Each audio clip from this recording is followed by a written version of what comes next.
To the shock of the people who had been dragged to the center of Elantris, the city again came to life, and the pile of corpses stopped their writhing to emerge from the flames unharmed. With silver skin and white hair, their ascension to Elantrians was now complete. And frankly, they were just about as surprised as anyone else. One of the priests tried to attack them, only for Raoden to arrive and blasted him using an aeon, with such force, in fact, that nothing but his sword and smoking bones were left afterwards. Raoden then orders the remaining priest, who, ironic for such a twisted monstrosity of a human being, calls him a demon, to take all of their men to the docks and leave, as within the hour he will purge any of them that stay behind to try to test him. But while this is good news for Erelon, that's no comfort in Teod, where Hrathen has been trying to keep Serene one step ahead of Delof and his monks. In private, he makes clear one thing. He has turned his back on Shadireth, not upon his god. The reason that Hrathen could never have the zealotry and fervor, the religion in his heart rather than in his head, was because all of this that they've been seeing around them is not the thing that he believes in. He believes in Jaddeth, and has come to realize that Wyrn is not carrying out Jaddeth's will. But there's little time for him to explore this, as he is stabbed in the chest, and by the very priest that he'd sent off 2 months ago for failing to remain faithful to the ways of Shadireth. It was chosen as the way for that priest to complete their atonement for their past failure. Back in Elantris, while the efforts have been successful in repelling the invasion and healing the wounded, most of the Elantrians are still dazed and confused. A lot of them were hoeyed not long ago. They have their city back, and the people are grateful, but Wyrn still threatens Teod, and Serene is in danger there. When Ash conveys this to Raoden, he desperately begins drawing an aeon to transport him there, despite the fact that he needs to know precisely where he's going in order to create the aeon. And Raoden can't even ballpark it, let alone be precise so he doesn't wind up in a mountain or something. Fortunately, one of Serene's cousins had a thing for numbers and remembered details of them from his whole life. It also turns out he was an Elantrian. That fact had been kept secret. So when the transformation completes, he's clear-headed enough to tell Raoden exactly how many steps to a specific spot in Teod, and to the docks of Teod as well, where Serene is being kept. But he's so far from Elantris that by the time he rescues Serene, he can't use the same method in order to get them back, and Delof gathers his monks to overwhelm Raoden by sheer force of numbers. But that's when Galladon arrives with the rest of the Elantrians, using that same means Raoden had. They'd already gotten a report from Ash saying that he'd arrived all right, so they knew it was safe for them to do it. They weren't going to all just have a leap of faith after him. With all of them drawing aeons together, they're able to annihilate the attacking monks, but not Delof himself. He was granted protection from the power of the door, so while it might batter him around a little, he's essentially immune.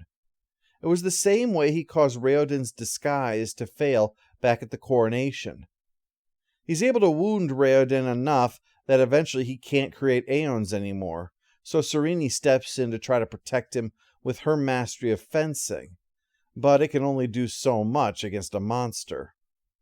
However, unexpected rescue comes from the most unlikely place, Hrathen. Turns out he's actually still alive, and reveals that the 3 months that he underwent the Dakor rites was enough to change one of his arms so that he could fight with it. He's able to finally deal with Delof, killing him with his massive strength even while he's mortally wounded. He falls with Delof in the end. Well, with that zealot finally dead and the Fjordell fleet driven off, things can finally move on.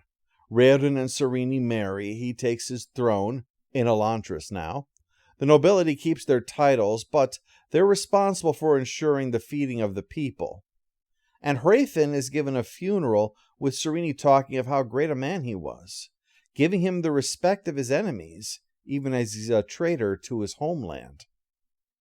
But one thing Raoden notes is that during the confrontation in the city, one of his noble friends, Jindo, used some sort of martial art that was capable of putting down one of the Dakor in a way suggesting there was magical power behind it. And the way the bones of the Dakor have symbols on them suggests they tapped into another power as well, leading Raoden to conclude that the power of the door isn't just attained by Elantris, that others have their own means of accessing the power. This, in a larger sense, is no surprise, because the books that make up the Cosmere, of which this is one, use a magic system involving investiture. The power of this comes with limitations that must be met. The method of Elantris, called Aendor, requires you to draw symbols to access the power, and as you see, there's a vulnerability to that. The Jindo method of accessing the power, called Che Shan, requires specific movements, and Dakor requires actual sacrifice, sometimes agony, sometimes life itself. The abilities that Delof had, for instance, were only gained because 50 men lost their lives to grant it to him. Yep, ass, gas, or grass, nobody rides for free in the Cosmere. Well, one thing that Raoden noted was that in all of his studies, in everything he learned about Elantris, there was absolutely nothing about the creation of Seons. Given the fact they contain aeons, it was assumed to be something the Elantrians created.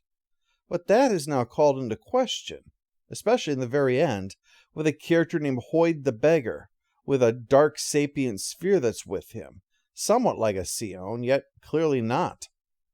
Hoid apparently came here to gain the power of the Elantrians, and failed, to the disappointment of the sphere. Now this wasn't his only appearance in the book. He appeared briefly making a delivery to Elantris from Serene, of weapons to defend themselves. But by and large, what matters about him was the end, when he muses about the day he ate a live frog. As bad as it was, at least he was him that day and not the frog.